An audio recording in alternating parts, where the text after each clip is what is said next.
नमस्कार, बहुत बहुत स्वागत है आपका ओए क्रिकेट के इस यूट्यूब चैनल पे। और कैसा रहा जी? हाँ जी, इससे बेहतरीन दिन मुझे नहीं लग सकता टेस्ट क्रिकेट में इंडियन फैंस को मिला होगा।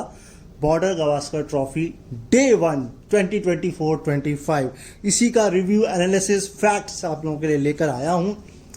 बहुत ज़्यादा समय नहीं गवाऊंगा, सीधे आपको मैच दर मैच लेके चलूंगा। देखिए, टॉस बिट कंट्रोवर्शियल हो सकता है ना? जब आपने इंडिया की बैटिंग देखी हो, और ये थ्रू द कमेंट्री पॉइंट भी था, लेकिन मैंने क्लैप की थी। और अगर आप इसे देखेंगे तो इज अ स्मार्ट मूव कि टॉस जीतकर बॉलिंग नहीं बैटिंग। क्यों? क्योंकि ऑस्ट्रेलिया इस ग्राउंड पे जितनी बार भी बैटिंग की है, 4 ही मैच हुए, ये चौथा या 5वां है, बैटिंग ही मांगी है। तो ये एक स्मार्ट मूव था जो लिया जसप्रीत बुमराह ने। ये एक होता है साइकोलॉजिकल एडवांटेज भी लेना।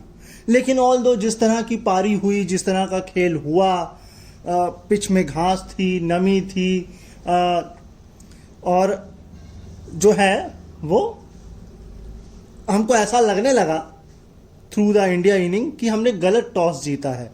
और या कमेंट्स ये सोच रहे होंगे अच्छा हुआ भाई हार ही गए, लेकिन दिन का खेल खत्म होते होते ये सही साबित हो गया।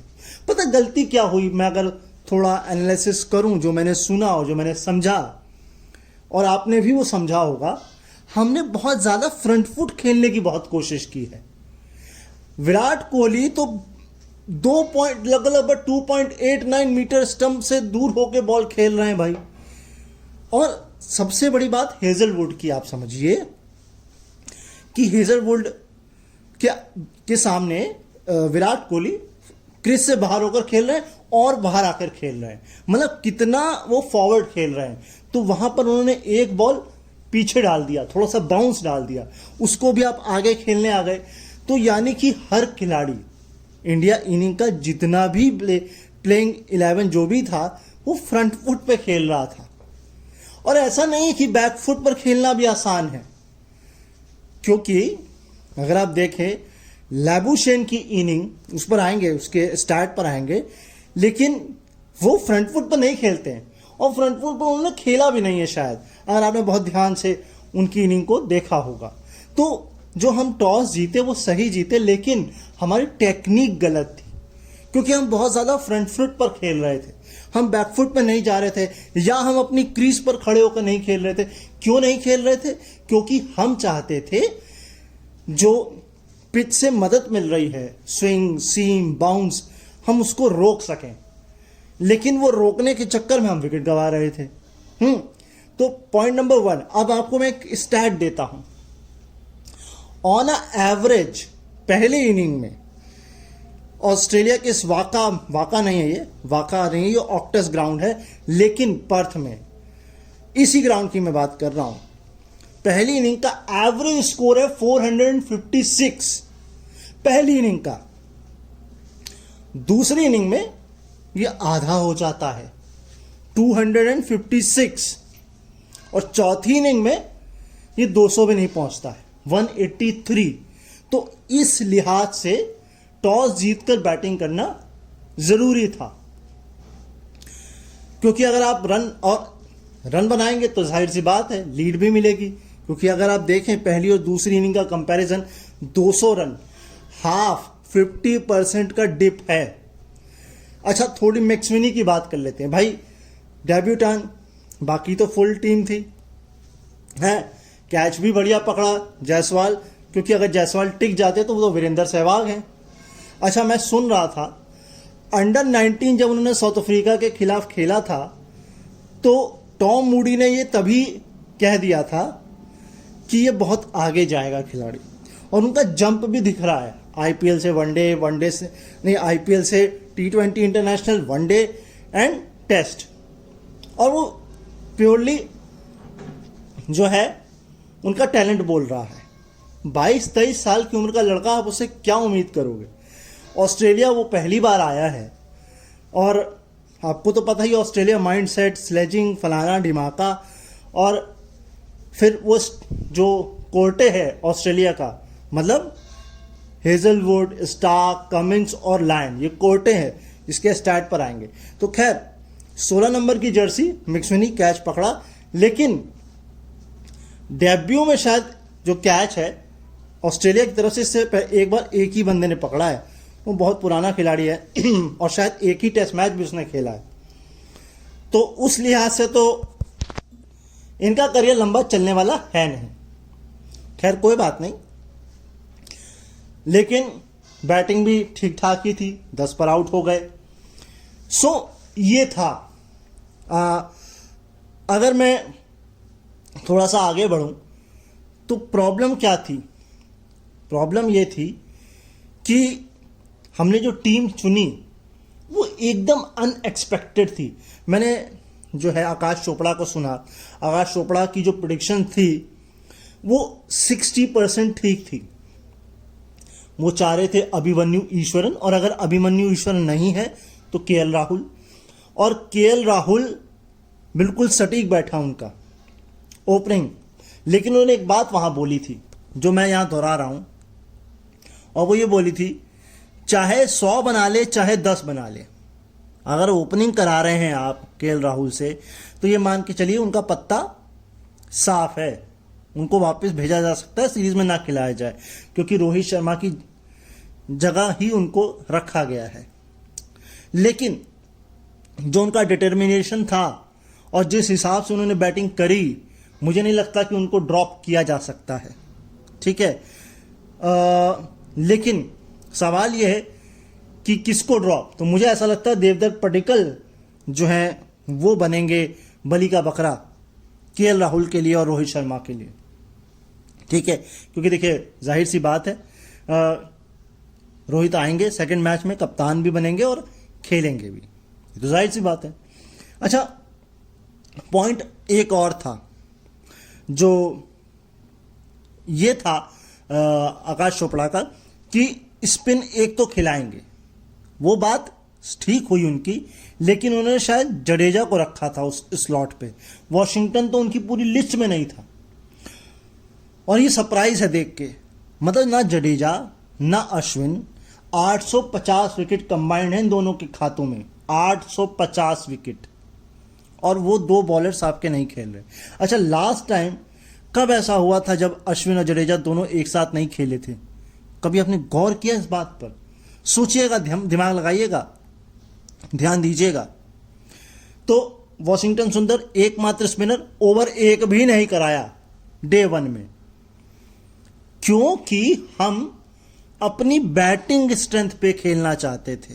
और अगर आप बहुत क्लियरली देखेंगे तो कंसर्न जो है दोनों टीमों का वो बैटिंग है, बॉलिंग है ही नहीं। बॉलिंग दोनों का परफेक्ट है। और सबसे बड़ी बात, जसप्रीत बुमराह पर रिलायबल नहीं है हम, नहीं तो जो आप देख रहे हैं डे 1 पर वो आपको दिखाई नहीं देता। क्योंकि अगर आप केवल जसप्रीत बुमराह पर डिपेंड होंगे तो केवल आपको कितने 3 विकेट मिलेंगे, चलिए 4 मिलेंगे, जिसमें से 3 तो दूसरे ने दिलाया आपको। सो कहीं ना कहीं हमारा बॉलिंग बढ़िया है। क्यों? कंडीशंस हमको रास आ रही हैं बॉलिंग के हिसाब से। इंडिया में ऐसी पिचें बनती नहीं है। अच्छा, हर्षित राणा को ये मैं सुन रहा था कि थोड़ा सा समझाने की जरूरत है, भैया ठीक है, एक्साइटेड ना हो जाओ, तुम्हें बाउंस मिल रहा है, कीपर के कंधे तक बॉल वो कैरी कर रहा है, लेकिन आपको इस बात को समझना होगा कि आपको एक्स्ट्रा जो है हैप्पी नहीं हो जाना है, और ये आपको दिखा होगा। कैसे? ऐसे कि भैया आपने जब ट्रेविस हेड को बॉल कराई शुरू में पहले तो आपने थोड़ा बाहर रखा, थोड़ा उसको विथ दिया, लेकिन तुरंत अपने आप को करेक्ट किया और उन्होंने जड़ पे बॉल डाली, स्टंप टू स्टंप की, और वहीं बोल्ड हो गए, वहीं अपना विकेट गंवा बैठे ट्रेविस हेड। तो ये लर्निंग जो यूथ की है ये बहुत अच्छी है। अच्छा, टीम कॉम्बिनेशन में वापस तो ओपन क्लियर हो गया, फर्स्ट डाउन क्लियर हो गया, विराट कोहली फिर नहीं चले। क्यों नहीं चले? बहुत ज़्यादा आगे होकर खेल रहे थे। पूरे इंटायर अपने करियर में भी वो इतना स्टंप से दूर नहीं खेले हैं, मतलब इतनी आगे आके नहीं खेले हैं। और इस इनिंग में तो और कोई भी नहीं खेला है जितना वो शायद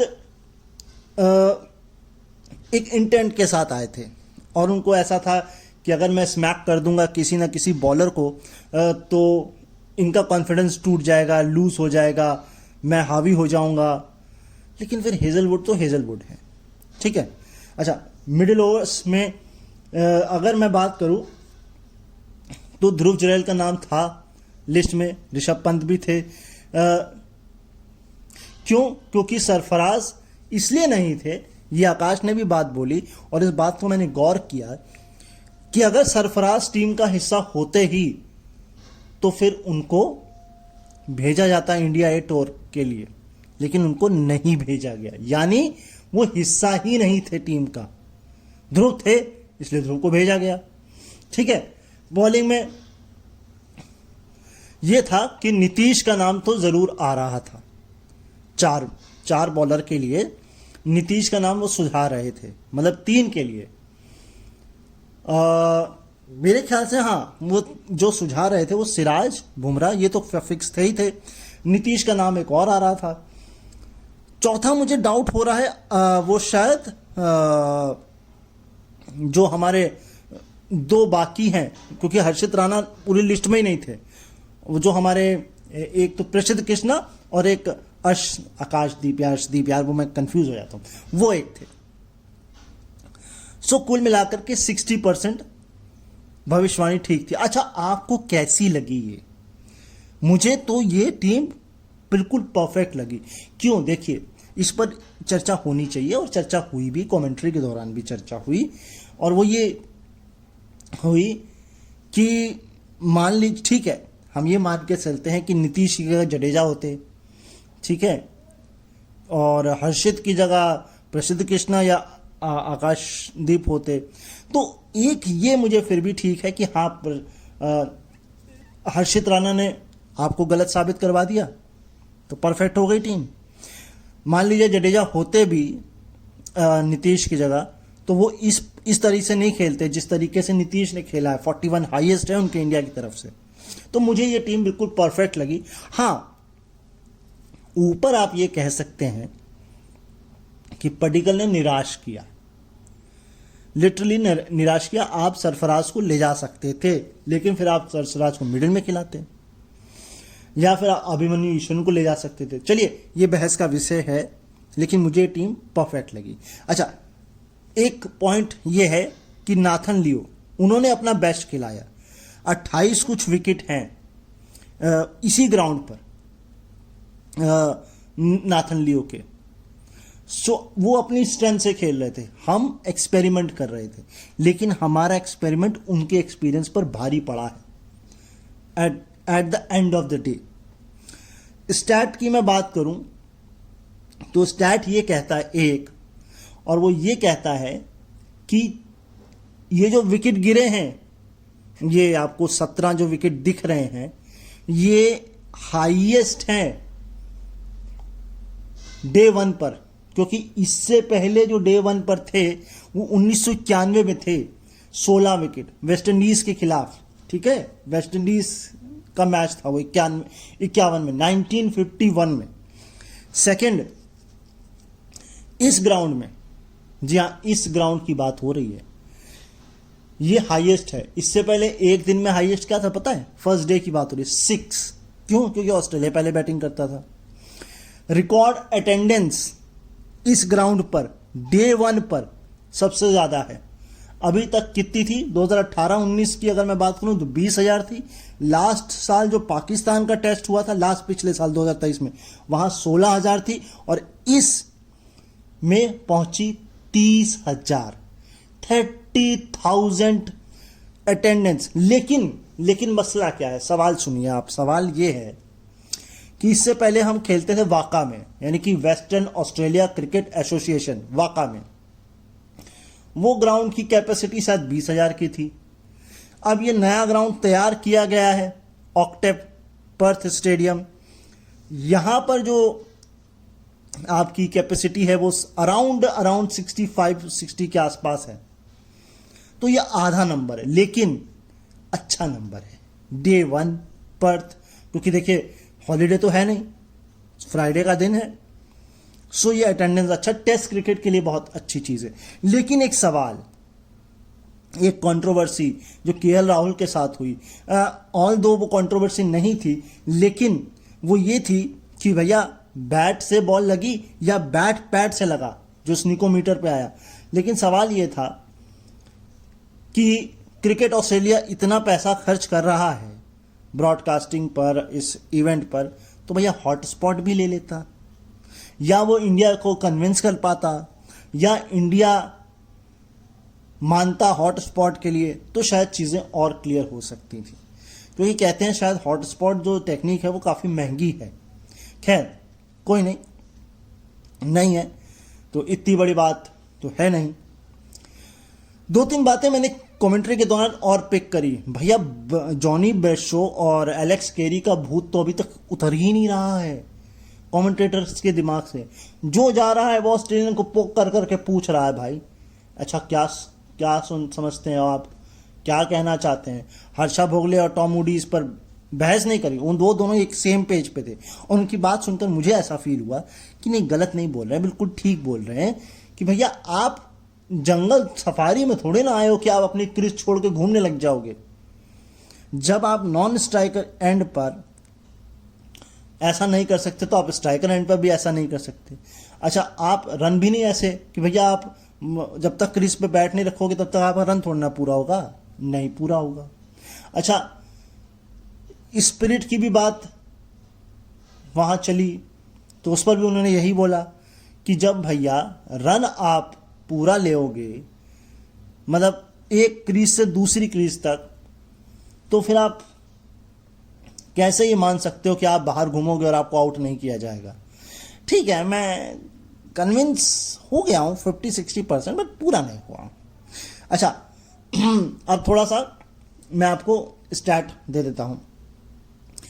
एक स्टैट ये कि 88 पर्थ में जो है सबसे लोएस्ट टोटल है ऑस्ट्रेलिया का 1984 में। इंडिया के खिलाफ शायद ऑस्ट्रेलिया में 83 है। एंड इसके अलावा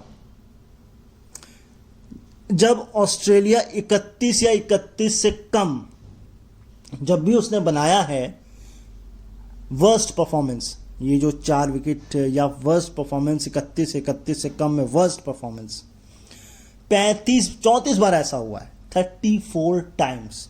इस 34 टाइम्स में से भी 5 बार जीता है, ठीक है, ऑस्ट्रेलिया 5 बार ड्रॉ हुआ है। लेकिन जो इंडिया के फैंस के लिए और इंडिया के लिए सबसे खुशखबरी की बात वो ये है कि 24 बार ऑस्ट्रेलिया हारा है।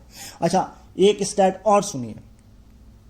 जब ऑस्ट्रेलिया ने सामने वाली ओपोनेंट टीम को 150 पे आउट कर लिया और उसके बावजूद उसकी हालत जो खराब हुई या उसने कम बनाए उस वाले 150 के स्कोर से, ऐसा क्रिकेट इतिहास में सिर्फ 4 बार हुआ है, सिर्फ 4 बार ऑस्ट्रेलिया के साथ। एक हुआ है 2011 में, शायद एडिलेड में हुआ था न्यूजीलैंड के खिलाफ। एक हुआ है 1991 में वेस्ट इंडीज में जाकर, और 2 बार जो है 19th सेंचुरी में हुआ है, मतलब आप समझ लीजिए 1900 के आसपास की ये बात है। सो कुल मिलाकर के इतना आसान नहीं है आपको ऑस्ट्रेलिया को कम पर समेटना जब आप 150 पर आउट हुए हों। एक तो ये आप लोगों के लिए स्टैट है। अच्छा, लैबुशेन का एक स्टैट सुन लीजिए आप। लैबुशेन का स्टैट ये कहता है कि ये जो 52 गेंद उन्होंने खेली, क्या भैया, एक तो कैच छोड़ा विराट कोहली भाई ने, दूसरी ही गेंद पर चश्मा पहन कर कौन सी फील्डिंग करा रहे हो मेरे भाई, कैच तो पकड़ लो, रन तुमसे बन नहीं रहे हैं। ऐसा नहीं है, हम महान खिलाड़ी विराट कोहली को अभी भी मानते हैं, ये मैं नहीं, ये कमेंटेटर भी बोल रहे हैं, ये हर कोई बोल रहा है, बस उनका फेज नहीं सही चल रहा है, कोशिश वो कर रहे हैं पूरी। सो 52 जो ये रन बने, 52 नहीं 52 बॉल में ये जो रन बनाए उन्होंने, 2 रन। इससे पहले उनका जो हाईएस्ट है इतनी ही बॉल 50 प्लस में, वो 5 रन था, जो ओवल में पिछले साल इंग्लैंड के खिलाफ 23 में आया था। लेकिन 2 रन सबसे ज्यादा बॉलें फेस करते हुए बिल लॉरी का है, 1959, 55 गेंद में 2 रन। और बिल लॉरी तो मेरे को किसी ने बोला था, कमेंट्री भी करते थे, बहुत बढ़िया महान खिलाड़ी हैं। तो ये भी है। अच्छा, कमेंट्री के दौरान मैंने 2 चीजें और पिक करी। पहली चीज मैंने ये पिक करी कि ये जो बॉर्डर गावस्कर ट्रॉफी है, इसको सुनील गावस्कर भी कमेंट्री कर रहे थे, तो उन्होंने बोला काफी हैवी ट्रॉफी है। उन्होंने ये कहा कि पैट कमिंस और जसप्रीत बुमराह या रोहित शर्मा, जो भी हो, रोहित शर्मा, उनको इसको उठाने के लिए जिम में वर्कआउट अच्छा करना पड़ेगा। ये क्या कहना चाह रहे हो भाई? अच्छा, एक चीज और है, ये जो ग्राउंड है जहां मैच हो रहा है, बेसिकली ये ग्राउंड फुटबॉल के लिए भी, और वो वाला फुटबॉल नहीं जो आप सॉकर कह रहे हो, NFL वाला, रग्बी वाला फुटबॉल, उसके लिए भी इस्तेमाल आता है। जैसे मेलबर्न ग्राउंड में जाते हैं ना, आपको ये लगता है कि भैया बॉल ले आने के लिए गाड़ी ले जानी पड़ेगी, वो हाल इस ग्राउंड का भी है। भैया 4 रन भी दौड़े हैं। KL राहुल, विराट कोहली थे शायद, है ना, 4 रन दौड़े थे शायद। हाँ, तो विराट कोहली 36 के होकर भी स्टेमिना है, 3 रन भी दौड़े गए, है ना। सो काफ़ी कुछ जो है वो हुआ। और कोई स्टैट मुझे नहीं लगता, मुझे कोई स्टैट अब छूट रहा है आप लोगों के लिए, मैं फिर भी चेक कर लेता हूँ। एक तो आप लोगों को थोड़ा मोटा मोटा समरी दे देता हूँ। एक लैबुशेन का था, एक ग्राउंड का था, जो मैंने आपको बता दिया एवरेज, एक स्कोर्स का था, एक लैबुशेन का था। विराट कोहली ने इसी ग्राउंड पर कप्तानी जब ली थी 2018 में, मतलब कप्तानी तो वैसे उनको 14 में मिल गई थी, लेकिन 2018 में इसी ग्राउंड पर सेंचुरी भी मारी थी। और तब 8 रन पर 2 विकेट गिर गए थे। उसके बाद आए थे विराट कोहली खेलने के लिए और सेंचुरी मारी थी, और वो 25वीं सेंचुरी थी विराट कोहली की। लेकिन न्यूजीलैंड के खिलाफ जो उनका एवरेज है, जो अभी गई है, उसमें 15 ही रहा है। स्टीव स्मिथ पहली गेंद पर आउट हुए, ये बड़ा अच्छा लगा, बहुत दिल को सुकून हुआ, क्योंकि स्टीव स्मिथ पूरा मैच पलट सकते हैं, ट्रेविस हेड मैच पलट सकते हैं। स्टीव स्मिथ ने तो ये भी जहमत नहीं करी कि भैया हम रिव्यू ही ले लें, नहीं लिया, चल दिए। लैबुशेन ने ऑल्दो लिया, क्योंकि उनको ऐसा लगा कि ये ज़रूरत है इस टाइम की, अगर नहीं लेंगे ले लेंगे और क्या पता हमारे फेवर में आ जाए बात, है ना। तो ये कुछ छोटे छोटे आपके लिए फैक्ट्स, टीम्स, एनालिसिस, नंबर्स थे। कुछ और फैक्ट्स आप लोगों के लिए खोज के लाता हूँ, फिर अंत करेंगे। क्योंकि देखिए, ऑल्दो आपने पूरा मैच देखा सुना होगा, आपको मोटा मोटा सब पता है, कुछ छूट गया हो तो वो आप कमेंट में बता ही सकते हैं। आगे चलते हैं। अच्छा, अगर मैं आपको एक दिन के सबसे ज़्यादा विकेट्स की बात करूं ऑस्ट्रेलिया में, तो वो डे 2 था, जब आपको याद होगा 2022 में, मेरे ख्याल से, अगर मैं गलत नहीं हूं तो 22 या 23 ऐसा ही था, जब साउथ अफ्रीका खेलने आई थी। डे 2 पर 17 विकेट गिरे थे, 17 विकेट। ये इस वाले मैच में तो एवरेज 10 के आसपास है दोनों ही टीमों का। हाँ जी, एवरेज 10 का है दोनों ही, चाहे इंडियन ले लें चाहे उधर ले लें। और मैं पढ़ रहा था 1952 में 16 विकेट गिरे थे सबसे ज़्यादा, जो मैंने आपको बताया एक लास्ट टाइम जो किसी ऑस्ट्रेलिया की धरती पर जो हुआ वो शो हुआ। तो कहने का तात्पर्य क्या है, कहने का मतलब, आशय, तात्पर्य, आप जो भी ये माने, कि या तो ऑस्ट्रेलिया इसमें इन्वॉल्व नहीं हुआ होगा एज ए बैटिंग कोलैप्स, जो भी हुआ होगा विजिटर टीम हुई होगी, क्योंकि ऑस्ट्रेलिया अपने घर पर मोस्ट प्रोबेबली बैटिंग करना ज़्यादा पसंद करेगा, क्योंकि वो चाहेगा रनों का प्रेशर। तो ये जो आपको विकेट्स दिख रहे हैं ना, कम 16 52 में गिरे, फिर साउथ अफ्रीका के खिलाफ 17 डे 2 में गिरे, इसका कारण यही है कि ऑस्ट्रेलिया ने कहीं ना कहीं अपनी बैटिंग को प्रायोरिटी दी है। अच्छा, आपको बॉलिंग से याद आया, कोर्टे का एक हाल अकाउंट बताता हूं। कोर्टे मतलब मैं आपको ऑलरेडी बता चुका हूं, नाथन लियो, पैट कमिंस, हेजलवुड और स्टार्क, इन चारों ने मिलकर 500 विकेट कंप्लीट कर लिए भाई साहब, 500 विकेट 4 लोगों ने। और अगर मैं कमेंट्री को पिक करूं तो ऐसा 4 जो चौकड़ी है ये वेस्ट इंडीज़ की थी एक ज़माने में, जब वॉल्श वगैरह खेला करते थे, है ना, होल्डिंग वगैरह जब खेला करते थे। और एक चौकड़ी एक समय थी गिलिप्सी, ब्रेटली, मैकग्राथ और शेन वॉन। ठीक, अब आप कंपैरिजन कर लीजिए कौन बढ़िया है। तो इस चौकड़ी ने जो 500 लिए हैं उसमें भी विभाजन भी बराबर बराबर है चारों का।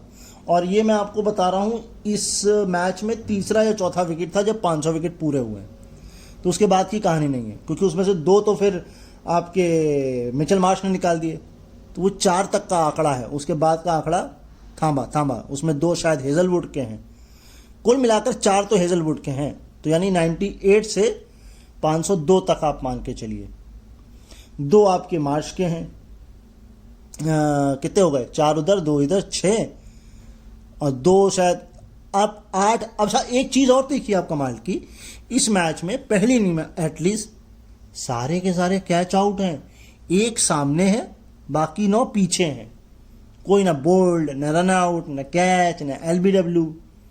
ठीक, सो 130 कमिंस, 124 पर स्टार्क और आपके हेजलवुड और 122 पर नाथन लियो। ये था इनका। इसका योग कर लीजिए आप। तो मैं पूरा नहीं आपको स्टैट बता रहा हूँ, स्टैट मैं आपको बता रहा हूँ जब इंडिया के 3 या 4 विकेट गिरे थे, ये तब तक का स्टैट है। बाकी आप अपनी कैलकुलेशन मैथ खुद दुरुस्त कर लीजिए। 1980 से ये दूसरी बार ऐसा हुआ है जब ऑस्ट्रेलिया ने अपने 5 विकेट 40 या 40 से कम रन पे गंवाए हों। इससे पहले जो हुआ था वो 2016-17 में हुआ था साउथ अफ्रीका के खिलाफ, 16-17 में, उसमें भी 8 साल हो गए। खैर 8 का योग है बड़ा, है 9 में से 1 माइनस करो 8, 8 में से 8 गए 0, 1980 और इधर 16 2016। खैर अब इतनी भी मैथ न लगाइए आप। अच्छा एक चीज़ मैं आकाश को जब सुन रहा था तो मुझे ऐसा फील हुआ कि वो थोड़ा सिस्टम से चलता, मैं थोड़ा कभी इधर से उधर, उधर से इधर, इधर से उधर उछल जाता हूँ, है ना। ये गलती होती ना मेरी, अब क्या करें, मुझे याद करना पड़ता है। और मुझे जो याद आता जाता है मैं आपको उसके हिसाब से बताता जाता हूँ। उसके पास भाई साहब स्क्रिप्ट है, टेलीप्रॉम्प्टर है, मेरे पास ये सब कुछ नहीं है, और होगा भी तो यूज़ नहीं कर पाएंगे। थोड़ा समझें, कॉपरेट करें, कॉर्पोरेट नहीं कॉपरेट। अच्छा, जो बात मैंने बोली उसको मैं फैक्ट से कंप्लीट कर देता हूं कि बुमराह का कप्तान बनना क्यों ज़रूरी, बुमराह पर डिपेंडेंसी क्यों हम कह रहे थे, और बुमराह या जो बॉलिंग है दोनों की वो क्यों जो है थ्रेटनिंग है, और जो जिस पर ज़्यादा दम है, जिसमें ज़्यादा दम है। तो जसप्रीत बुमराह के न्यू बॉल से पहले 20 ओवर में विकेट के आंकड़े देख लीजिए। अपने घर में सिर्फ 10 विकेट लिए हैं, एवरेज है 33.30, लेकिन जैसे ही घर के बाहर खेलते हैं 39 विकेट और एवरेज हो जाता है 24.48 के आसपास। हाँ नहीं, 39.48, 29 की 39, हाँ 39.48। तो एवरेज का तो अंतर नहीं है ज़्यादा, लेकिन विकेट का कॉलम देखिए आप, कहाँ 39 विकेट और नहीं 24 दशमलव कुछ, मैं एवरेज कंफर्म करता हूँ, रुकिए, हाँ 22.48। सो सीधा 11 का डिप आया। अब आप ये कहेंगे कि आप उनकी पुरानी बॉल से भी तो देखिए कंपैरिजन, लेकिन बात पुरानी नई की नहीं है। बात यह है कि जब आप घर से बाहर जाते हैं तो आपको अपने पहले ओवर्स में विकेट निकालने होते हैं ताकि सामने वाली टीम प्रेशर में आ जाए। आप बाद में विकेट निकाल के क्या ही करोगे जब 300 रन का आंकड़ा छू लिया सामने वाली टीम ने। ये एक इम्पॉर्टेंट चीज़ है। लेकिन इसमें फैक्ट नंबर 2 ये है कि अपने घर में भले जसप्रीत बुमराह विकेट कम निकाल रहे हों, लेकिन स्पिनर दबाव ऑलरेडी बना लेते हैं, तो वहाँ जसप्रीत बुमराह की इतनी आवश्यकता नहीं है। वहाँ तो ये है कि बस उन्हें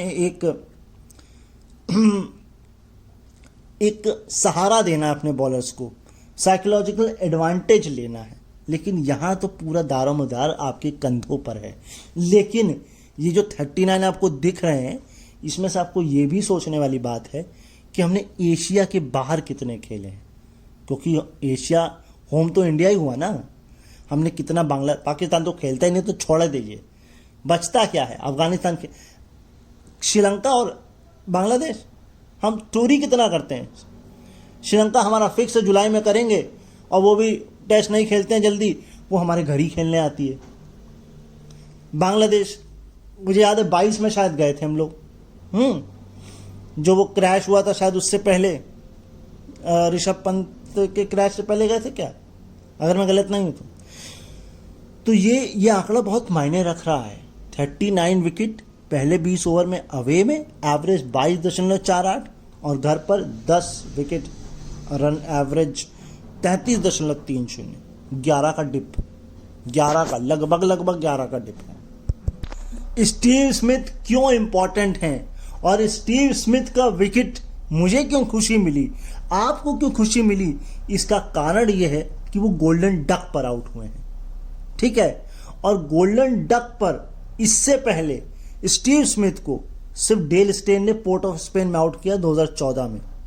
सोच लीजिए 10 साल बाद, और इन 10 सालों में कोई नहीं बॉलर हुआ जो स्टीव स्मिथ को गोल्डन डक पर आउट कर सके। यहां डक की बात नहीं हो रही है, गोल्डन डक पहली बॉल पर। तो ये डेल स्टेन भी लेजेंड थे, जसप्रीत बुमराह भी लेजेंड है ना, लेकिन अपने घर में उनके गोल्डन डक पर आउट करना, ये और डेल स्टेन ने अपने घर में किया है, तो इसलिए वो दोनों ही मायने में अपनी अपनी कहानी कह रहे हैं, ठीक है, समझे आप। अच्छा, एक चीज और समझिए, हर्षित राणा को डेब्यू कराया, नीतीश रेड्डी को डेब्यू कराया। आप आईपीएल को जितना मर्जी कोस लें, लेकिन आईपीएल ने कम से कम इन खिलाड़ियों में ये फियर तो नहीं है कि यार डेब्यू हो रहा है, पेट में स्टमक हो रही है, कैसे परफॉर्म करेंगे, मीडिया क्या बोलेगा, हैं, ये सब प्रेशर नहीं है। फ्रीली होके खेल रहे हैं, विकेट निकाल रहे हैं, रन बना रहे हैं। और अगर आप देखें तो भैया एक तो कोलकाता के हैं और एक शायद सनराइजर्स के हैं, नीतीश शायद सनराइजर्स के हैं और हर्षित कोलकाता नाइट राइडर्स के हैं। सो आईपीएल का इम्पैक्ट तो है, आप चाहे आप कुछ भी कह लें, आपको पसंद हो ना पसंद हो, लेकिन ये इम्पैक्ट है।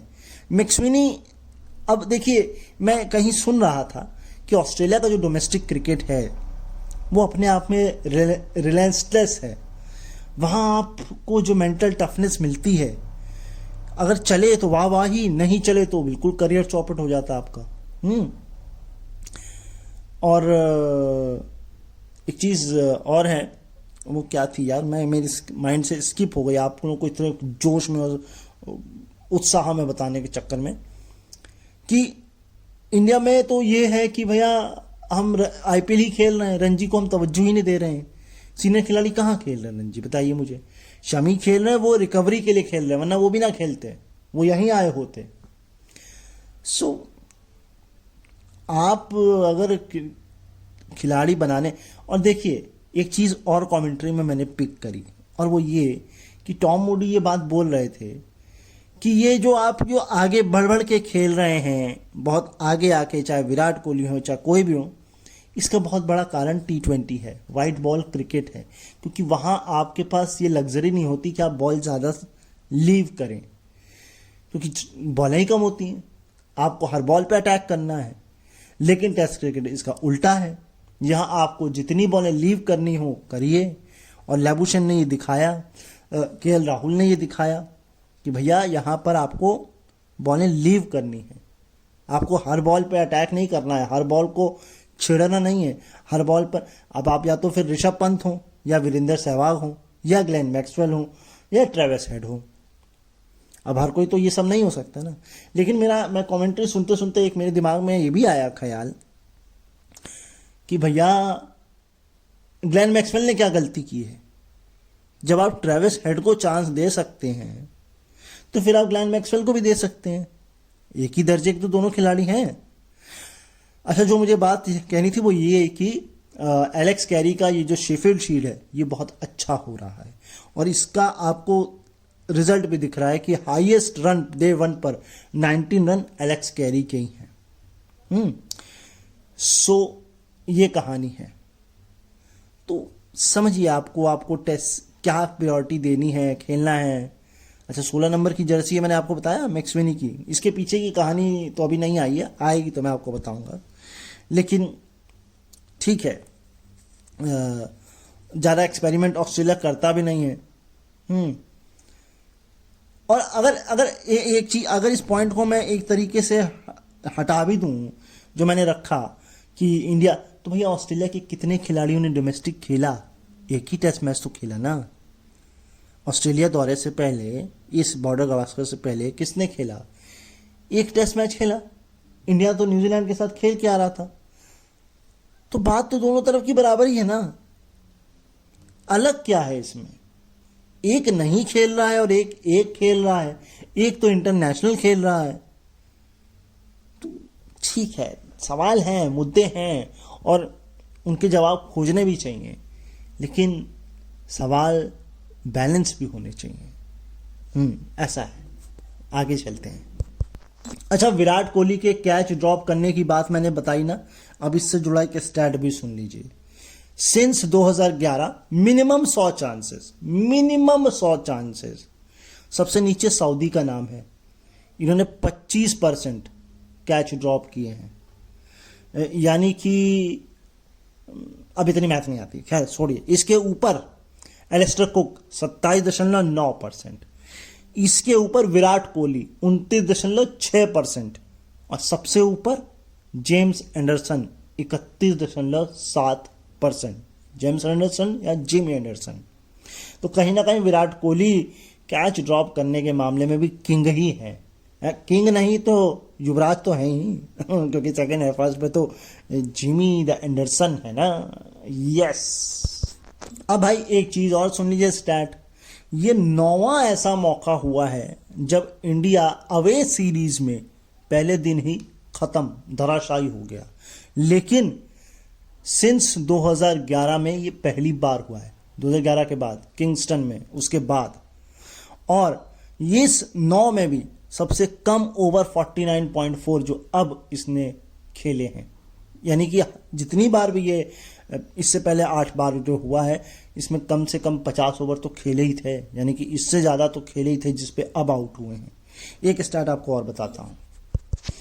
इंडिया की तरफ से डेब्यू करते समय हाईएस्ट 8 या 8 से नीचे, इससे पहले ये जो नीतीश ने किया, स्टुअर्ट बिन्नी थे, इससे पहले बलविंदर थे, उससे पहले 2-3 खिलाड़ी और थे, उनको मैं नहीं जानता भाई, मैं आपको बताऊंगा भी नहीं, आप खुद खोजिए। तो मेरा कहने का मतलब सिंपल सा ये है कि भैया स्टुअर्ट बिन्नी का क्या हुआ, देखा है आपने कितना लंबा करियर है। हाँ, बस ये है कि उनकी शादी बहुत अच्छी एक मोहतरमा से हुई है। बाकी वो एक लेजेंडरी खिलाड़ी के शायद बेटे भी हैं, है ना। तो बस इतना है। और मैंने जितना देखा है, जितने स्टैंडर्ड जो लेजेंड हुए हैं उनके बच्चे, ठीक है, अब इस पर आप कुछ कह नहीं सकते, बहस करनी भी नहीं चाहिए। बस मैं कहना ही चाहता हूँ, ये स्टुअर्ट बिन्नी वाला हाल जो है नीतीश राणा के साथ तो कतई ना हो। लेकिन दिल सबसे ज़्यादा किसका दुखेगा? खुद का, उनका तो दुखेगा। थिंक टैंक गंभीर, क्योंकि गंभीर बहुत यूनिक एक्सपेरिमेंट्स कर रहे हैं। वरना आप सोचिए, इस प्लेइंग 11 में ना नीतीश की जगह बनती, ना हर्षित की जगह बनती, एक की बनती है, दोनों की तो नहीं बनती, क्योंकि हम 2 स्पिनर लेके जाते है ना। लेकिन हम क्या कर रहे हैं? हम एक तो शमी से जूझ रहे हैं, दूसरा हो सकता था हम इस दोनों में से अर्शदीप या प्रसिद्ध कृष्णा को लेके जाते। तो बोल्ड डिसीजन जो ले रहे हैं, ये उसका नतीजा है। इसे आप लगभग आज के एपिसोड का फाइनल स्टार्ट मान लीजिए। यशस्वी जायसवाल का लेफ्ट आर्म पेसर के खिलाफ क्या रिकॉर्ड है। अब इसमें होम अवे का कोई सिस्टम नहीं है। कुल मिलाकर 5 इनिंग खेली हैं, 58 गेंदें उसमें फेस की हैं, 29 रन है और 4 बार आउट हुए हैं। यानी कि लेफ्ट आर्म अगर सीमर मिल गया यशस्वी जायसवाल को तो उनका अपयश ही होगा, यश तो नहीं हो पाएगा। यश सामने वाले पेस बॉलर का होगा। तो मोटा मोटा आपको जाने से पहले समरी दे देता हूं कि बॉलिंग बढ़िया कराई इंडिया ने। टॉस मुझे ऐसा लग रहा है अच्छा जीता। प्लेइंग 11 बोल्ड डिसीजन था और बहुत बढ़िया प्लेइंग 11 है। आप आकाश चोपड़ा को सुन सकते हैं, 60% उनके प्रिडिक्शंस ठीक होते हैं। मुझे आप सुनना चाहें तो सुन सकते हैं, वो आपकी इच्छा है। मैच मैं सुनता रहता हूं, बाकी चीज़ें क्रिकेट से जुड़ी पढ़ता रहता हूं। लाइक कमेंट शेयर करिएगा, तभी ऐसे आपको ऑडियोज पॉडकास्ट में क्रिकेट से लेकर रिलेटेड लाते रहेंगे। मेरा एनालिसिस आपको कैसा लगा बताइएगा, इसमें थोड़ा मेरा है, थोड़ा इधर उधर का है। स्टैट आपको कैसे लगे ये भी बताइएगा। काफ़ी मेहनत करिए, बहुत जगह से खोजे हैं स्टैट्स, सुन के भी और पढ़कर भी, तो आपका प्यार मिलना चाहिए। क्या प्रेडिक्शंस है आप लोगों की इस टेस्ट मैच को, इस टेस्ट सीरीज को लेकर, वो आप अपने विचार रख सकते हैं। आपके लिए मंच खुला हुआ है। मेरी प्रेडिक्शन यह है कि इंडिया ये मैच जीतेगा, लेकिन तीसरे या चौथे दिन तक ही ये टेस्ट चलेगा, 5वें दिन नहीं चलेगा। और मुझे अभी ऐसा ये देखकर लग रहा है कि इंडिया ये सीरीज जीतेगा। जीतेगा भाई, जीतेगा, बिल्कुल जीतेगा। मगर अभी आप जीते रहिए, क्योंकि आपके पास भी बहुत सारे काम है, मेरे पास भी बहुत सारे काम है। मैं यहाँ से जा रहा हूँ, अपना ख्याल रखिए, मुझे अपने दिलों में याद रखिए। मुलाकात देखते हैं कल डे 2 के साथ करते हैं कि नहीं करते हैं, क्योंकि बहुत सारी चीज़ें होती हैं करने के लिए। लेकिन 90% श्योरिटी मैं आपको देता हूँ कि करेंगे डे 2 पर कल बात। अभी के लिए नमस्कार।